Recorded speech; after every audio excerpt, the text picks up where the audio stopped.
Mari kita baca firman Tuhan di kitab Yunus pasal 1 ayat 17.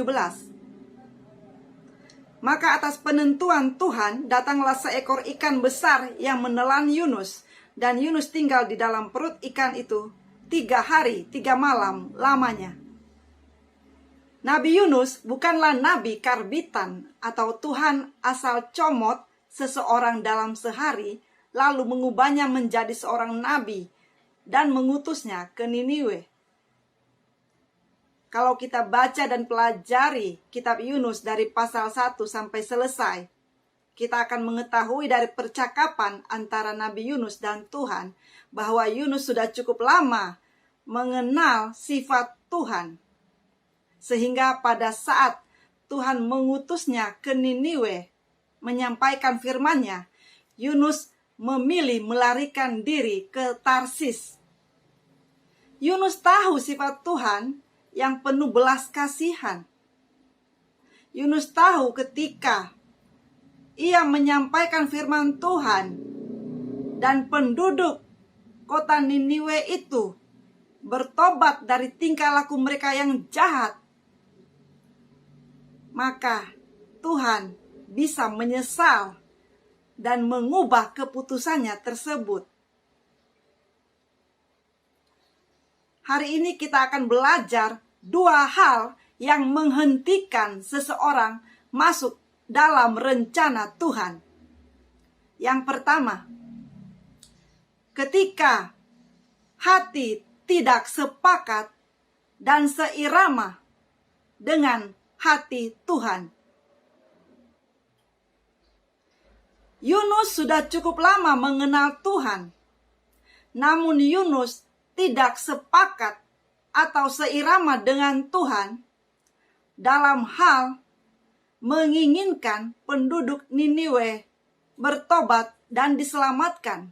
Yunus menginginkan penduduk Niniwe dibinasakan sebab penduduk Niniwe adalah musuh orang Israel kala itu. Jadi penting sekali bagi kita untuk memiliki hati yang sepakat dan seirama dengan Tuhan, agar kita tetap bisa ada dalam rencana Tuhan.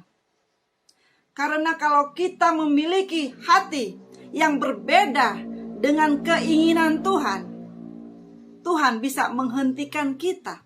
Yang kedua, yang bisa menghentikan seseorang masuk dalam rencana Tuhan adalah sembrono atau teledor dengan kata-katanya. Kalau kita baca di Yunus pasal 4, kita akan menemukan ada beberapa kali Yunus mengatakan, lebih baik aku mati daripada hidup. Selayaknya aku marah sampai mati. Dan setelah itu, kita tidak mendengar lagi kisah mengenai Yunus. Hati-hati dengan kata-kata kita. Yunus adalah seorang nabi yang memiliki iman yang luar biasa. Pada saat kapal yang ditumpanginya sedang mengalami gelombang yang besar, diamuk oleh ombak yang dahsyat dan membuat kapal itu nyaris tenggelam, Yunus masih bisa tidur dengan nyenyak di ruang paling bawah kapal.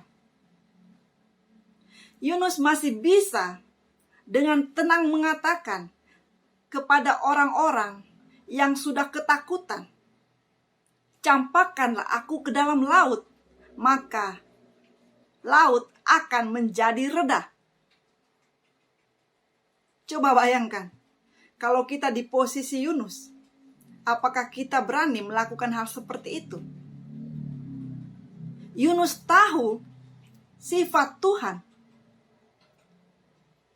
Visi misi Tuhan harus terjadi. Dan Yunus tahu bahwa dialah yang harus menyampaikan firman Tuhan. Sehingga ketika ia dicampakkan ke laut, Yunus tahu Tuhan bisa menolongnya dengan berbagai cara. Dan oleh imannya, Yunus pun ditelan seekor ikan besar dan akhirnya dimuntahkan ke darat. Bagaimana seorang Yunus yang memiliki iman yang begitu besar lebih memilih mati daripada hidup.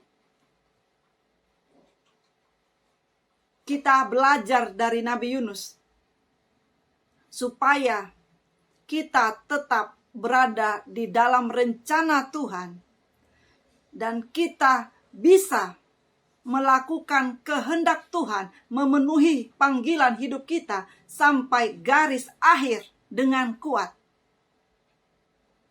Jangan kita sampai teledor dengan kata-kata kita. Kita harus berdoa kepada Tuhan agar kita diberikan hikmat dalam berkata-kata. Karena kata-kata ini yang diberikan otoritas oleh Tuhan memiliki kuasa untuk menghidupkan atau mematikan.